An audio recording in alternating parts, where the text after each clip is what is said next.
चारधाम से आ रहे हैं सीताराम। आपको बता दें नेपाल से जो शिलाएं हैं वो लाई जा रही हैं अयोध्या। ये शिलाएं पहुंचेंगी और इसी से जुड़ी बड़ी खबर आपको बता देते हैं। अयोध्या में तैयारियां बेहद खास की जा रही हैं। नेपाल से 2 शालिग्राम शिलाएं अयोध्या लाई जा रही हैं। कई साल पुराने पत्थर से रामलला की जो प्रतिमा है वो बनेगी। श्री राम और माता सीता की मूर्ति इन्हीं पत्थरों से बताया जा रहा है कि बनाई जाएगी। 6 करोड़ साल पुराने हैं ये पत्थर, ये शिलाएं सड़क मार्ग से जो कि अयोध्या लाई जा रहे हैं। शिलाओं के दर्शन और स्वागत के लिए श्रद्धालुओं का जो हुजूम है वो भी उमड़ रहा है। नेपाल से अयोध्या ये 2 शालिग्राम शिलाएं लाई जा रही हैं। बताया जा रहा है कि 2 फरवरी को अयोध्या ये शिलाएं पहुंच जाएंगी। 26 जनवरी को दोपहर में नेपाल से पूरे विधि विधान और पूजा पाठ के साथ, मंत्रोच्चार के साथ ट्रक में सवार किया गया। इन दोनों शिलाओं को वहां से रवाना किया गया और 2 फरवरी को अयोध्या पहुंच जाएंगी ये शिलाएं। और इन्हीं शिलाओं से बताया जा रहा है कि भगवान श्री राम की मूर्ति को तैयार किया जाएगा। शुक्रवार को ये जो शिलाएं हैं वो जनकपुर पहुंची, यहां पूजन हुआ, अनुष्ठान किया गया। बिहार के मधुबनी बॉर्डर से भारत में प्रवेश करेंगी ये शिलाएं। 31 जनवरी की दोपहर बाद गोरखपुर के गोरक्षपीठ पहुंचेंगी और फिर 2 फरवरी को पहुंच जाएंगी अयोध्या। सड़क मार्ग से चूंकि इन्हें लाया जा रहा है, खुले ट्रक में रखकर लाया जा रहा है। ऐसे में बीच बीच में अलग अलग जगहों पर रास्तों में लोगों की तरफ से इन शिलाओं का दर्शन किए जा रहा है। तस्वीरें आपको दिखा रहे हैं। नेपाल से ये 2 शालिग्राम शिलाएं जो हैं लाई जा रही हैं। कुल वजन इन दोनों शिलाओं का 127 क्विंटल बनाया जा रहा है। बताया जा रहा है कि महीनों की खोज हुई और एक बड़ी खोज के बाद शालिग्राम के पत्थर, इतने बड़े टुकड़े ये मिल पाए हैं जो कि अब भारत लाए जा रहे हैं, अयोध्या लाए जाएंगे। सुशील मेरे साथ गोरखपुर से और अबुल बशर अयोध्या से 2 अलग अलग संवाददाता जुड़ गए हैं। पहले सुशील का रुख करेंगे, चूंकि सुशील अयोध्या पहुंचेंगी 2 फरवरी को, उससे पहले गोरखपुर पहुंचेंगी ये 2 शिलाएं। कब गोरखपुर पहुंचेंगी, क्या तैयारियां गोरखपुर में की गई हैं? चूंकि जिन जिन रास्तों से होते हुए ये शिलाएं आ रही हैं वहां पर काफी उत्साह लोगों में देखा जा रहा है।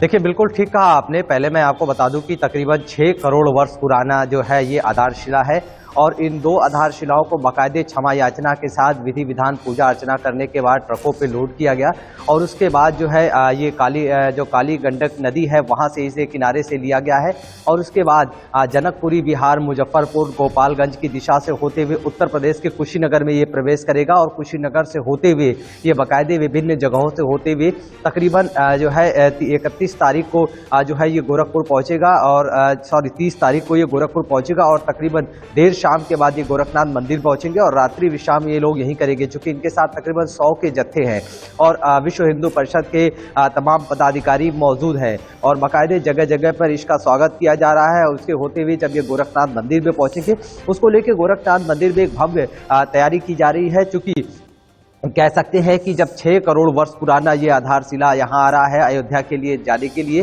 तो निश्चित रूप से एक बेहद अहम पल होगा और इतिहास के पन्नों में वो दिन दर्ज होगा जब ये आधारशिला गोरखपुर पहुंचेगा और गोरखनाथ मंदिर में बाकायदे पूजा अर्चना होगी और यहाँ से होते हुए फिर जो है वो अयोध्या 2 तारीख को पहुंचेगी।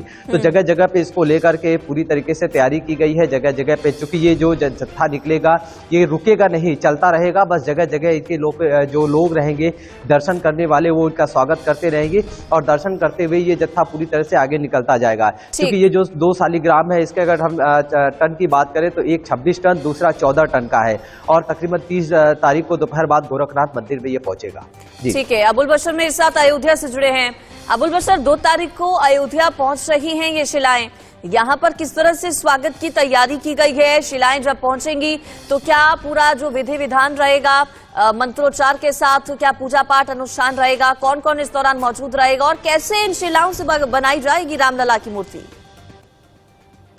देखिए, निश्चित तौर पर ये शिलाएं बेहद महत्वपूर्ण है और काफी मशक्कत के बाद ये तय हुआ, ट्रस्ट ने ये तय किया कि इन्हीं शिलाओं के जरिए भगवान श्री राम की मूर्ति का निर्माण होगा। क्योंकि भगवान श्री राम का भव्य मंदिर जो बन रहा है वो करीब 70% काम पूरा हो चुका है। स्तंभ लग चुके हैं, अब उनमें छत पड़ना बाकी। उसके बाद सबसे बड़ा काम यह है कि वहाँ भगवान श्री राम की जो मूर्ति स्थापित होनी है वो मूर्ति कैसी होगी। इसके लिए देश के तमाम जो मूर्तिकार हैं, जो ख्याति प्राप्त मूर्तिकार है, उनसे संपर्क किया गया। उसके बाद ये तय किया गया कि एक तो सबसे खास बात यह है कि वो मूर्ति भगवान श्री राम की बाल स्वरूप होगी। हालांकि आदम कद है लेकिन बाल स्वरूप होगी, क्योंकि भगवान श्री राम जो अयोध्या में है वो बाल स्वरूप है, इसीलिए उन्हें रामलला भी कहते हैं। देश के विभिन्न कोनों में विभिन्न स्थानों पर भगवान श्री राम की विभिन्न स्वरूपों की पूजा। चूंकि मंदिर का जो निर्माण का कार्य है वो कई हद तक पूरा हो चुका है, करीब 70% तक। कई मूर्तियां होंगी यूं तो इस मंदिर में, लेकिन इस शिला से क्या जो मेन मूर्ति है रामलला की, जहां रामलला विराजमान होंगे, क्या वो मूर्ति बनेगी या फिर राम सीता की या किसी अन्य जगह पर स्थापित की जाएगी ये मूर्ति? नहीं, जो मुख्य मूर्ति है वो यही मूर्ति होगी जिसके लिए ट्रस्ट ने तय किया है कि यही मूर्ति होगी। और ये मूर्ति बनाने के लिए, इस मूर्ति को बनाने के लिए तमाम बैठकें हो चुकी है। ट्रस्ट की भवन निर्माण समिति के जो चेयरमैन है निपेंद्र मिश्र, ट्रस्ट के महासचिव चंपत राय, तमाम पदाधिकारियों के साथ ये बैठक हुई। उसके बाद ये तय किया गया, क्योंकि उसमें स्वरूप देने के साथ साथ सबसे खास चीज है भाव देना। क्योंकि भगवान श्री राम के रामलला के तौर पर जब ये मूर्ति बनेगी तो उनके हाथों में, पैरों में उस तरीके की कोमलता होनी चाहिए। इस तरीके से जो ख्याति प्राप्त मूर्तिकार है उनसे संपर्क साधा गया। और अब उसके बाद वो मूर्ति किन पत्थरों से बनेगी इस पर लगातार बैठकें हुई और ये तय हुआ कि अब शालिग्राम जो इतने सालों, वर्षों, करोड़ों वर्षों पुरानी ये जो शालिग्राम शिलाएं हैं उनके जरिए इन मूर्तियों का निर्माण होगा। और ये तय हो जाने के बाद फिर उन मूर्तियों को नेपाल से, इन पत्थरों को नेपाल से मंगाया जा रहा है। इसके बाद अब ये जब शिलाएं अयोध्या पहुंचेगी तो इनका विधिवत पूजन होगा, अर्चन होगा। तमाम ट्रस्ट के जो पदाधिकारी है वो मौजूद रहेंगे और जो मूर्तिकार है वो भी वहाँ पर होंगे। इसी जगह इनका स्वागत हो रहा है। अयोध्या में भी बेहद तैयारी हो रही है, भव्य तरीके से इसका स्वागत होगा। कौन कौन से रास्ते से होते हुए सुशील गोरखपुर से मेरे साथ हैं? गोरखपुर भी ये पहली जो शिला है वो पहुंचेगी अयोध्या से पहले। यहाँ पर क्या पूरा पूजा पाठ कराया जाएगा? क्या सरकार की तरफ से भी कोई मौजूद रहेगा सुशील इस दौरान? और कौन कौन से वो रास्ते हैं? उत्तर प्रदेश की अगर बात करें तो किन किन रास्तों से होते हुए गोरखपुर पहुंचेंगी ये शिलाएं? देखिए, बिल्कुल आपको मैं बता दूं कि जनकपुर बिहार से होते हुए मुजफ्फरपुर, गोपालगंज होते हुए ये उत्तर प्रदेश की सीमा कुशीनगर में प्रवेश करेगी और कुशीनगर से होते हुए अन्य चौराहों से होते हुए, अन्य कस्बों से होते हुए ये गोरखपुर पहुंचेगी और गोरखपुर मोहद्दीपुर से होते हुए सीधे जो है धर्मशाला होते हुए ये गोरखनाथ मंदिर पहुंचेगी और वहाँ पे भव्य तरीके से पूजन अर्चन होगा। क्योंकि ये जो दो आधारशिलाएं हैं, एक से बाल स्वरूप श्री राम का जो है मूर्ति बनेगा, दूसरा माँ सीता की मूर्ति बनेगी। इन दोनों मूर्तियों को लेकर के जो बनने के लिए जो आधारशिलाएं नेपाल से निकली है गंडक नदी से, वो बाकायदे जब गोरखपुर पहुंचेगी गोरखनाथ मंदिर में तो बाकायदे भव्य तरीके से यहाँ पे पूजन अर्चन होगा गोरखनाथ मंदिर में। और उसके बाद पूजन अर्चन करने के बाद रात्रि विश्राम यहाँ पे जो जत्था है वो करेगा और उसके बाद फिर यहाँ से जब रवाना होगा तो फिर उसके बाद संत कबीर नगर, खलीलाबाद, बस्ती, गोंडा, बाराबंकी होते हुए ये जो है अयोध्या पहुंचेगा। और बाकायदे अयोध्या में भी जिस तरीके से हमारे सहयोगी बता रहे हैं कि वहाँ पे किस तरीके से भव्य तैयारी की गई है, तो वो पल, वो क्षण देखने लायक होगा और निश्चित रूप से तमाम ऐसे लोग होंगे जो इसके साक्षी बनेंगे। जैसे मैंने बताया कि विश्व हिंदू परिषद के तमाम जो मंत्री हैं, जो तमाम पदाधिकारी हैं, वो इसमें मौजूद रहेंगे और साथ ही जो नेपाल के जो जनकपुरी के जो तो तमाम जो साधु संत हैं वो भी इस पूरे जत्थे के साथ चल रहे हैं। तो जगह जगह पे इसके स्वागत किए जाएंगे और निश्चित रूप से गोरखनाथ मंदिर में जब पहुंचेगा तो तमाम आसपास के जो जनप्रतिनिधि हैं या तमाम जो वीआईपी हैं उनके पहुंचने की भी बात कही जा रही है। तो एक अहम पल होगा, एक अहम दिन होगा जब ये आधारशिला यहाँ पे पहुंचेगी और अयोध्या के लिए रवाना होगी। बिल्कुल अबुल बशर, इन शालिग्राम पत्थरों को देवशिला कहा जाता है। क्या मान्यता इस शिलाग्राम की रहती है जिससे भगवान रामलला की जो मूर्ति है वो तैयार की जाएगी? इसी शिलाग्राम पत्थर को ही आखिर क्यों चुना गया? इसके पीछे की वजह क्या बताई जा रही है? ये शालिग्राम जो पत्थर है कितना महत्वपूर्ण है, क्या मान्यता है इसकी?